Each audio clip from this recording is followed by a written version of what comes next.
Hello बच्चों, welcome back to study with MR. बच्चों ये पार्ट 4 है हमारा, ठीक है, 4th चैप्टर का है। और इसके अंदर जो है 1 मार्क्स से रिलेटेड जो आपका इंपॉर्टेंट क्वेश्चन बनता है सत्ता के वैकल्पिक केंद्र के चैप्टर से, उस चीज़ को आज हम यहाँ पर डिस्कस करने वाले हैं। ठीक है, तो चलिए बिना देरी करे स्टार्ट करते हैं आज का पहला क्वेश्चन। पहला क्वेश्चन पूछा गया कि मार्शल योजना के तहत 1948 में किस संगठन की स्थापना हुई। बच्चों याद रखना, मार्शल योजना वही योजना है जिसके तहत जो है यूरोपीय संघ को सहायता दी गई थी शुरुआती तौर पर, ताकि वो अपनी अर्थव्यवस्था को थोड़ा सही ढंग पर ले जा सके। ठीक है, तो यही वही मार्शल योजना है जिसके तहत जो है अमेरिका ने $17 बिलियन का सहायता दी थी, आर्थिक सहायता दी थी। ठीक है, तो इस योजना के तहत जो है ये यूरोपीय आर्थिक सहयोग संगठन की स्थापना हुई थी। तो बच्चों मैं चाहता हूँ कि आप जो ना इसके अलावा जो 3 और संगठन है उसके बारे में भी सही से जा करके आप पढ़ लीजिए, क्योंकि क्वेश्चन जो है वो आपके कहीं से भी बन सकते हैं इन चारों संगठनों में से। ठीक है, चलिए आपका नेक्स्ट क्वेश्चन देखते हैं। अगला क्वेश्चन पूछा गया है कि चीन की सबसे बड़ी महत्वाकांक्षी योजना कौन सी है। बच्चों याद रखना, बहुत ही इंपॉर्टेंट, ये चीन की बड़ी सबसे महत्वाकांक्षी योजना है, उसको बोलते हैं हम वन बेल्ट वन रोड। ठीक है, तो मैं चाहता हूँ एक बार जाकर के आप इंटरनेट पर खुद ही सर्च करके देखें कि इसका अर्थ क्या है एक्चुअली में। ठीक है, आप स्पेशली तो इसके ऊपर फोकस करिएगा कि वन बेल्ट का क्या मतलब है और वन रोड का क्या मतलब है। ठीक है, बड़ी इंटरेस्टिंग चीज़ आप जानेंगे इसके बारे में।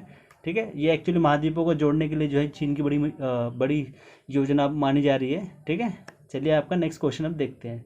अगला क्वेश्चन है, यूरोपीय संघ की स्थापना कब तथा किस संधि के तहत हुई। बड़ा इजी क्वेश्चन है ये, आपको पता होना चाहिए कि यूरोपीय संघ की जो स्थापना है वो 1992 में हुई थी, 1992 के अंदर, मास्ट्रिक्ट संधि के अंदर। ठीक है, तो यहाँ पर जो ट लिखा है ना, ये वाला, ये वाला, यहाँ पर 2 आएंगे। ठीक है, ऐसे ऐसे लिखा जाता है मास्ट्रिक्ट।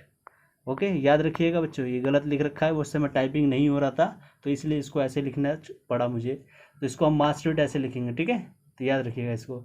चलिए आपका अगला क्वेश्चन है कि यूरोपीय संघ ने यूरो मुद्रा कब अपनाई। ये लास्ट ईयर पूछा हुआ क्वेश्चन भी है, तो ये इसका है 1 जनवरी 2002 के अंदर जो है ये अपनाई गई थी। और शुरुआत में जो है उस समय पर 12 सदस्य थे। ठीक है, और 2011 तक जो है 17 सदस्यों ने इसको अपना रखा था, और आज के समय पर जो है टोटल 19 सदस्य ऐसे हैं जो कि यूरो मुद्रा को अभी जो है ये अपनाते हैं। ठीक है, एक इंपॉर्टेंट क्वेश्चन ये है कि यूरोपीय संघ का वह राष्ट्र जो आर्थिक मंदी से जूझ रहा है वो है इस समय पर ग्रीस। काफ़ी इंपॉर्टेंट क्वेश्चन है, 2018 के अंदर इससे रिलेटेड क्वेश्चन भी आया हुआ था और बच्चे इसका आंसर नहीं दे पाए थे उस समय पर। ठीक है, तो आप थोड़ा ध्यान रखिएगा इस चीज़ को लेकर के।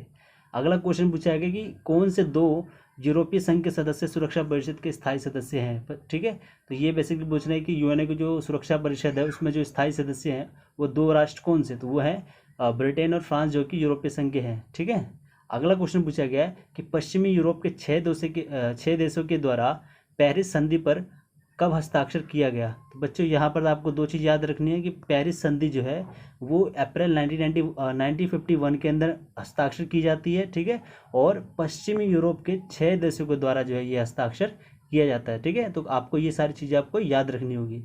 आपका अगला क्वेश्चन है कि किन 2 यूरोपीय संघ के राष्ट्रों द्वारा यूरो मुद्रा का विरोध किया गया। तो बच्चों याद रखना, ये 2 राष्ट्र ये बहुत ही स्पेशल नाम है, ये आपको हर जगह याद रखने होंगे इसे। ठीक है, एक स्वीडन है और एक डेनमार्क है जो कि इस यूरो मुद्रा का विरोध करते हैं ये लोग। ठीक है, अगला है शांगेन वीज़ा का अर्थ क्या है।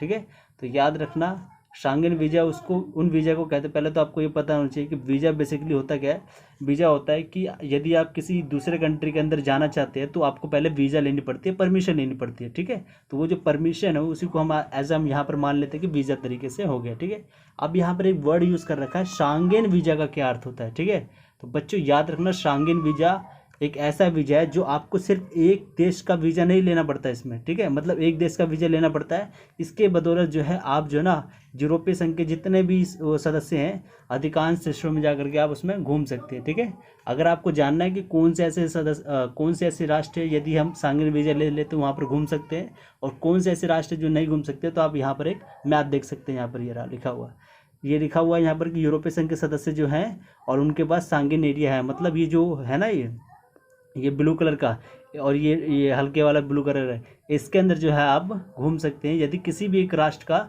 आप वीज़ा ले लेते हैं तो आप हर एक राष्ट्र के अंदर घूम सकते हैं बिना बाउंड्री के, मतलब बाउंड्री तो होगी बट आपको जाने दिया जाएगा आराम से, ठीक है। तो यही है इसका शांगेन वीज़ा का मतलब।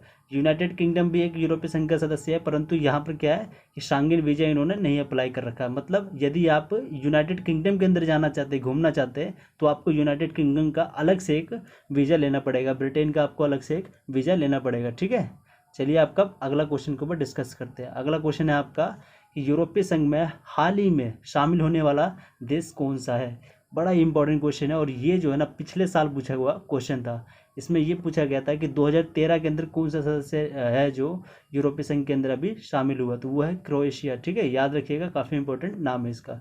अगला है आपका किस संधि ने यूरोपीय समुदाय के देशों के बीच सीमा नियंत्रण समाप्त किया। बच्चों याद करो, अभी आपको मैंने पीछे ही जस्ट बताया कि सीमा नियंत्रण जो है वहाँ पर समाप्त हो गया।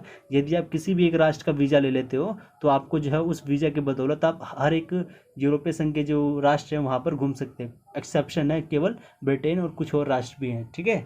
तो वो कौन सा है जिसने वो कौन सी संधि है जिसकी वजह से यूरोपीय समुदाय के बीच में सीमा नियंत्रण जो है वो समाप्त हो गया। वो था शांघाई संधि, जो कि जुलाई 1985 के अंदर जो है हुआ था, ठीक है। 1985 के अंदर जो हुआ था। अगला आपका क्वेश्चन है कि ईयू का मतलब वही यूरोपीय संघ, ठीक है। यूरोपियन यूनियन की बात की जा रही है। यूरोपीय संघ के एकीकृत बाजार का गठन कब हुआ, तो बच्चे याद रखना ये जनवरी 1993 के अंदर हुआ था, ठीक है। अगला आपका इंपॉर्टेंट क्वेश्चन है कि आसियान की स्थापना कब तथा किस घोषणा के तहत हुई थी, तो ये हुआ था बैंकॉक घोषणा पत्र, जो कि 8 अगस्त 1967 के अंदर हुआ था, ठीक है। अगला इंपॉर्टेंट क्वेश्चन है कि आसियान क्षेत्रीय मंच की स्थापना कब हुई थी। बच्चों इंपॉर्टेंट क्वेश्चन है, ये पिछले साल पूछा हुआ क्वेश्चन है, ठीक है। तो याद रखिएगा 1994 के अंदर जो है इसकी स्थापना हुई थी आसियान क्षेत्रीय मंच की। इसके अंदर बेसिकली क्या किया जाता है कि सुरक्षा से रिलेटेड जितने भी बातें होती है वो वहीं पर उस मंच पर जो है की जाती है, ठीक है। अगला आपका क्वेश्चन है कि भारत ने पूरब की ओर चलो की नीति कब अपनाई, तो ये बच्चों 1991 के अंदर अपनाई थी, जब हमारे नरसिम्हा राव प्रधानमंत्री थे और मनमोहन सिंह हमारे वित्तीय मंत्री थे, ठीक है। आपका अगला क्वेश्चन है भारत ने किन 2 आसियान सदस्यों के साथ मुक्त व्यापार समझौता किया है, तो बच्चों याद रखना काफ़ी इंपॉर्टेंट चीज़ है कि आसियान के जितने भी सदस्य हैं 10 में से केवल 2 के साथ जो है भारत का मुक्त व्यापार समझौता है, ठीक है। मुक्त व्यापार मतलब बिना टैक्स के जो है वहाँ पर व्यापार होता है। तो वो कौन से 2 राष्ट्र है, वो है सिंगापुर और एक है थाईलैंड। काफ़ी इंपॉर्टेंट क्वेश्चन है ये, ठीक है। अगला क्वेश्चन है आपका कि चीन कब तक दुनिया की सबसे बड़ी आर्थिक शक्ति बनकर उभरेगा, तो ये आपको पता होना चाहिए 2040 तक बोला जाता है। अगला क्वेश्चन कि चीनी जनवादी गणराज्य की स्थापना कब तथा किसके नेतृत्व में हुई थी, तो बच्चों याद करना जब हमारा चीन का लेक्चर चल रहा था तो शुरुआत में मैंने आपको बताया था कि माओ के नेतृत्व में जो है 1949 के अंदर चीन को आज़ादी मिलेगी थी, ठीक है। याद रखिएगा इस चीज़ को। अगला आपका क्वेश्चन है कि चीन ने कब राजनीतिक तथा आर्थिक जो है एकांतवास को समाप्त कर दिया, खत्म किया। काफ़ी इंपॉर्टेंट क्वेश्चन है, याद रखना।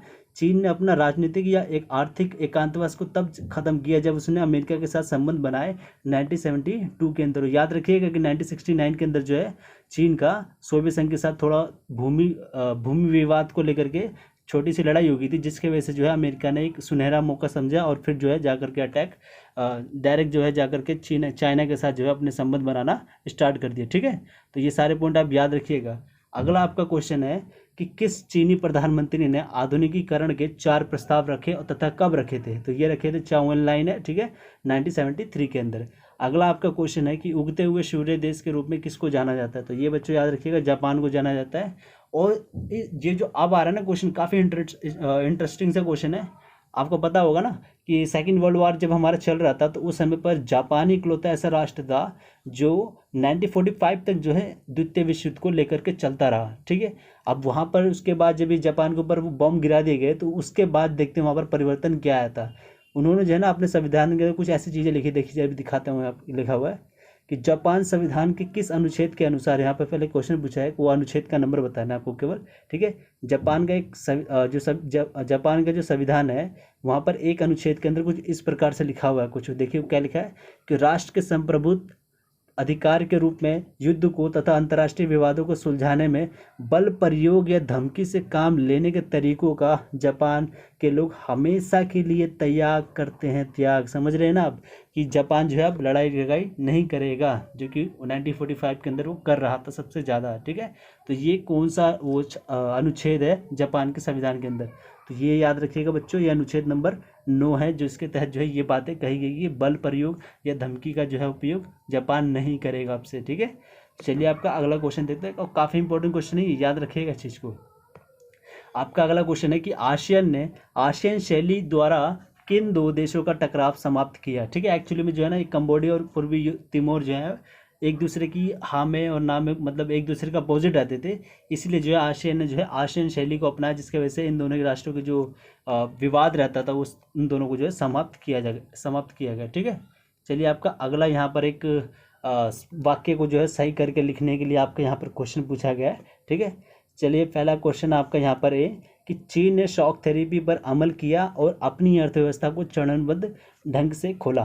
तो जरा आप खुद सोचिए कि क्या इस स्टेटमेंट में क्या गलत है यहाँ पर, इसको सही करके लिखना है आपको। ठीक है, इसमें लिखना क्या चाहिए था आपको कि चीन ने शॉक थेरेपी पर अमल नहीं किया, क्योंकि यदि अमल किया होता तो इसकी भी हालत जो है कुछ यूएसएसआर के जैसे ही होती, परंतु चीन ने शॉक थेरेपी पर अमल नहीं किया। ठीक है, याद रखिएगा इस चीज़ को लेकर के, और अपनी अर्थव्यवस्था को चरणबद्ध ढंग से खोला। अब याद रखिए यहाँ पर बोल रहा है अपनी अर्थव्यवस्था को खोलने के लिए, तो याद करिए कि समाजवादी के अंदर जो है अपनी अर्थव्यवस्था तो कभी खोलते ही नहीं हम, मतलब फ्री ट्रेड एग्रीमेंट तो हम करते ही नहीं कभी भी।